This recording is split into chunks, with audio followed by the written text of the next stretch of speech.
ಆತ ಹೊಟ್ಟೆಪಾಡಿಗಾಗಿ ಸಣ್ಣದೊಂದು ಟೀ ಅಂಗಡಿ ಇಟ್ಕೊಂಡಿದ್ದ. ಅದರಲ್ಲಿ ಬಂದ ಹಣದಿಂದಲೇ ಇಡೀ ಸಂಸಾರ ಸಾಗಿಸ್ತಾ ಇದ್ದ. ಆದರೆ ಈತನ ಅಂಗಡಿಯಲ್ಲಿ ಸಾಲ ಹೇಳಿ ಟೀ ಕುಡಿತಿದ್ದವ ಈಗ ರಾಕ್ಷಸನಾಗಿದ್ದಾನೆ. ಟೀ ಹಣ ಕೇಳಿದ್ದಕ್ಕೆ ಹೆಣ ಉರುಳಿಸಿದ್ದಾನೆ. ಟೀ ಅಂಗಡಿಯಿಂದಲೇ ಜೀವನ ಮಾಡ್ತಾ ಇದ್ದೆ ಸರ್. ನಾವು 200 ರೂಪಾಯಿಗೋಸ್ಕರ ಹೊಡೆದು ಇಷ್ಟೆಲ್ಲ ಮಾಡಿ ಸರ್. ಮಕ್ಕಳು ಹೆಂಗ್ ಸಾಕ್ಬೇಕು ಅಂತ ಗೊತ್ತಾಗ್ತಾ ಇಲ್ಲ ಸರ್.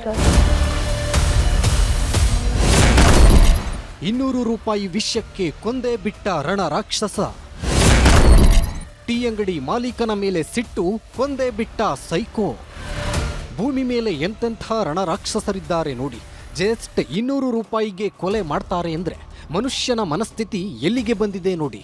ಈತನೇನೋ ಯಾರಿಗೂ ಅನ್ಯಾಯ ಮಾಡಿರಲಿಲ್ಲ, ಯಾರ ಜೊತೆಗೂ ದ್ವೇಷ ಕಟ್ಟಿಕೊಂಡಿರಲಿಲ್ಲ, ಕಂಡೋರ ಮನೆಗೆ ಕನ್ನಾನು ಹಾಕಿರಲಿಲ್ಲ. ಸಣ್ಣದೊಂದು ಗೂಡಂಗಡಿ ಇಟ್ಕೊಂಡು ಜೀವನ ನಡೆಸ್ತಿದ್ದ. ಆದ್ರೀಗ ಈತನೇ ದುರಂತ ಅಂತ್ಯ ಕಂಡಿದ್ದಾನೆ. ತನ್ನ ಅಂಗಡಿಯಲ್ಲಿ ಟೀ ಕುಡಿದ ದುಡ್ಡು ಕೇಳಿದ್ದಕ್ಕೆ ರಣರಾಕ್ಷಸನೊಬ್ಬ ಅಟ್ಟಹಾಸ ಮೆರೆದಿದ್ದಾನೆ. ನನ್ನನ್ನೇ ದುಡ್ಡು ಕೇಳ್ತೀಯಾ ಅಂತ ಹೆಣ ಉರುಳಿಸಿದ್ದಾನೆ.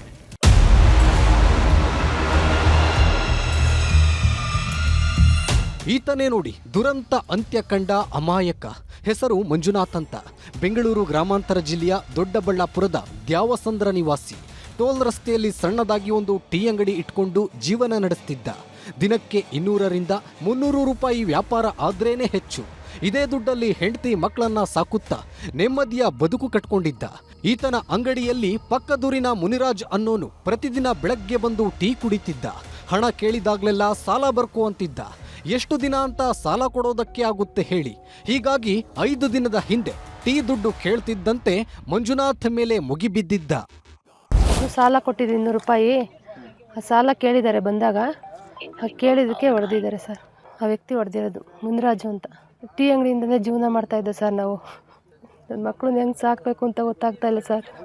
ಕಾಸು ಕೇಳಿರೋದಕ್ಕೆ ಜಗಳ ಮಾಡಿರೋದು, ಹಿಂದೆಯಿಂದ ಬಂದು ಹೊಡೆದಿರೋದು.